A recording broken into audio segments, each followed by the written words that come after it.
Hey guys, what's going on? My name is Gil and welcome to the final video for 2020, guys. Yes, we have made it to the end of this bad, crappy year. So many bad things have happened, not just in my life, but in, everyone else's life as well. So many delays, so many things couldn't come out. But hey, today I'm acknowledging the 10 movies out of the 18 films that I saw this year. Yeah, I only saw 18, sadly. But anyway, without further ado, we're just gonna jump right into this, my top 10 favorite movies of the year. But before that, tell me in the comments down below what are your 10 favorite movies of the year. You don't have to include honorable mentions as I'm about to right now. And like 2018 and 2019's list, it's always one honorable mention. So yeah, unlike my most anticipated movies of the year, which I'll be doing in a few days time from now, there'll be three honorable mentions on that list. But for now, it's just one. And the honorable mention goes to, for this year, the Call of the Wild. I had a good time with it. It wasn't the best film ever. I thought some of the CGI at times were questionable, but Harrison Ford was great actually in this role as, this guy who kind of, takes care of this dog and all that. It's a fun little action-packed adventure film and I enjoyed myself, and you gotta give the dog some love and credit, guys. They are man's best friend for a reason. Alright, now let's get onto the list. Number 10, we have none other than Mulan. Now Mulan, I know it's a lot of people's least favorite movie of the year, maybe, I don't know, but in terms of live action remakes, it's not the best. No, I still think Lion King is the best, but that's my personal opinion. However, I did enjoy it. The action sequences were great. I thought the acting was actually pretty good and all the type of stuff, but it's the action that really made this movie work. It felt rushed, yes. It needed more character development, yes, absolutely. But overall, I still had a good time with it, even though it was under 2 hours long. So yeah, that is definitely saying something with the film. Alright, next up at number 9, we have Wonder Woman 1984, a film that I know is still fresh in a lot of people's minds, as is mine too, but I had a good time with it. Just like Mulan, it could have been better, but overall, it was fun, and that's what I want from a superhero movie like this. Just fun, action, and all that type of stuff. Craziness going on. I thought the villains were better this time. I thought the acting was a little bit better. Gal Gadot is of course great as this character as Wonder Woman. She's great. Steve Trevor, of course, Chris Pine doing his thing. Pascal at times was a little bit over the top and exaggerated, but I still enjoyed his character and all that. This movie does have some tonal issues, definitely a lot of pacing issues, but hey, I still had a good time with it, and that's all that matters, right? Alright, next up, number 8 is The Devil All the Time, the first film I saw on Netflix when it comes to reviews for the streaming services, for the streaming service, and this film surprised me. I didn't expect to actually like this film. I thought it'll be okay, but no, I actually had a good time with it. I thought Pattinson, Skarsgård, and Holland were great. I thought everyone else was great in the movie too, but those three alone stole this show. I don't think it's an Oscar-worthy film or anything like that, but maybe it is. Who knows? I also thought the music was quite good as well. Overall, though, it's a very different type of film, and go into it thinking it's like that. Don't think it's like you're just by the numbers stereotypical story, because the way the movie plays out is nothing like I've seen before, and that's all I'll say about it. So yeah. Alright, now next up at number 7 we have The Outpost. Yes, The Outpost, wow, I mean what a great film. I'm so glad I saw this on the big screen.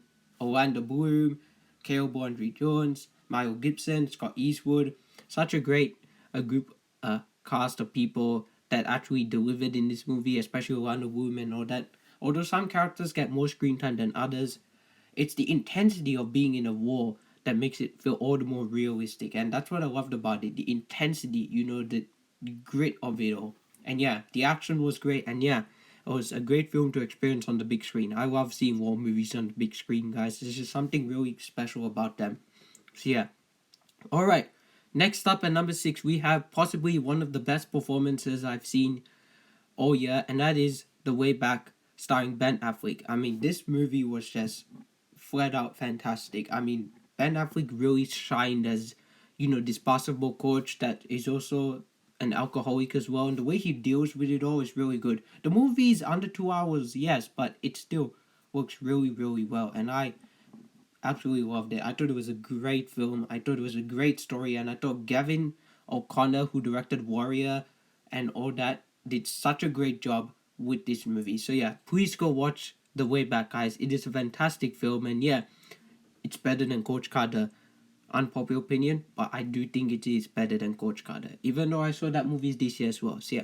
All right, now next up at number 5 we have Mank. Now this is really not that surprising, guys, because David Fincher, he's a great director, and I really did love Fight Club. I actually watched Fight Club like around this time last year, towards the end of last year. I saw Fight Club and all that, and I thought it was a great film, best movie twist I've seen of all time right now. But going back to this list, Mank is very different because it deals with a kind of biographical drama in a very different way. It's filmed in an old school style and made to look like that. The cinematography I thought was great. I thought the technical aspects of the movie were great. But Gary Oldman, man, this guy, when he's on screen, it works so well. He commands the screen and he's amazing. And I just thought he really shined it. This is a fantastic film. I thought it was surprisingly well written. It kept me really engaged at times, and that's saying a lot for a film that, is black and white. Overall, I thought it was great. It's really not for everybody, but hey, you might definitely get something out of it, especially if you're a film buff. So yeah. Alright guys, we're now to the top 4, and at number 4, we have possibly one of the most surprising films I've seen in a while, and that is The Five Bloods. My goodness. I really didn't know what to expect from this movie. I mean, I knew Spike Lee directed it, I knew Chadwick Boseman, rest in peace once again, sir, you will be missed, was in it. Yes, that's all I knew. I knew it had war elements, but I didn't know how much of that was going to be in the movie. So then when I watched it, I was like, wow, this is a really good film. It is probably, I would say, the longest new film I've seen this year because it's like 2.5 hours long or something like that. But overall, it's a really good movie. Spike Lee directed this movie masterfully. The acting is very well done, especially the main actor, D. Leroy Window, I believe that's how you pronounce his name. Sir, you better get nominated for an Oscar because that performance he gave in this movie was great. It was really, really good. Yeah, The Five Bloods is such a great movie. Please go watch it. Yeah, these type of movies need your support, guys. I mean, seriously, it's such a great film. I was not expecting it to go the way that did, and my goodness, the acting phenomenal. Alright guys, next up at number 3 we have probably the most surprising film I saw this entire year, and that was Onward from Pixar, guys. Yes, Onward at number 3. I mean, look, I only saw 2 animated movies this year. I saw this and I saw Scoob, and while Scoob was okay, Onward though was like, wow. And I wasn't anticipating it as much. I mean, yeah, it was one of my 3 honorable mentions for the year of most anticipated movies of the year. But really, I wasn't like dying to see it or anything like that. So the fact that I loved it as much as I did is really saying something. It's a story about brotherhood. It's a story about family. It's a story about trust and loyalty. It's got great fantasy elements. And I just love these type of fun fantasy movies. And it's Pixar, so what's not to love? And the animation is of course great. At this point, you can't fault Pixar in that. I absolutely loved and adored Onward. I think this is Pixar's best film since Up in terms of original films. Yeah. Alright guys, at number 2 we have The Trial of the Chicago 7. This film has probably the best writing this entire year, maybe the best acting I've seen this entire year as well in terms of a great all-star cast. I mean, Michael Keaton, Frank Langella, Yahya Abdul-Mateen II. I think I pronounced his name right, yeah. Sacha Baron Cohen, Jeremy Strong. I mean, I know I'm missing so many people. Joseph Gordon-Levitt, how could I not forget him? Everyone in this movie is so good. Eddie Redmayne, I mean, the list just goes on and on. Everyone in this movie is great, but the real star is Aaron Sorkin. His writing is great, his directing is great. This movie is so good.